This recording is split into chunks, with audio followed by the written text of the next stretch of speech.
All right, so we're back on the ultimate cam bearing installing tool. So we have the cone in the front. There's no bearing in there yet. I don't think it would matter. I think you could get away with using the bearing anyway. So this cone rides on a needle. There's a needle bearing in here, and there's an O-ring and stuff. This has got a thread in it. So you turn this, you turn these, and it pulls it in, right? It's threaded here. We put the two shafts together, put a fiber washer in between right there, so that when you go to right there, so when you go to take it apart, you'll be able to loosen the shafts pretty easily. Then there's a fork that holds one of the die adapters, right? Looks like this, right? Kind of goes in to a bearing like that. This type of thing is right there. So we've got a bearing shell or, insert. We have one of these right here, just like that. This fork goes into any one of these grooves that you can see is all down along the inside of this bar. So it is literally, let's see, I gotta get it seated.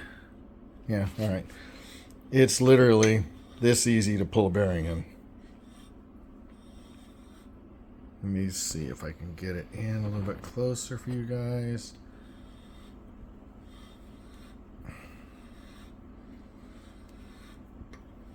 So you can see it's walking in. It just cleared the oil groove in the back.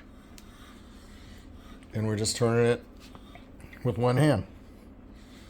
And that is it. That's how easy it is with this tool. And then you take the fork off after. So it's right now just about all the way in.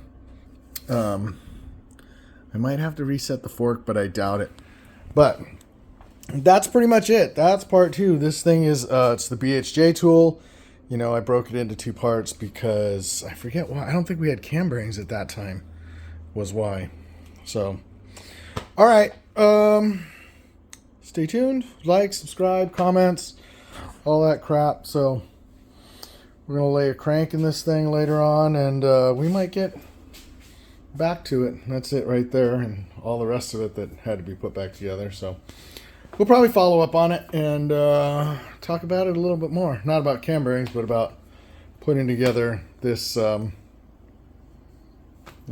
big block medium riser.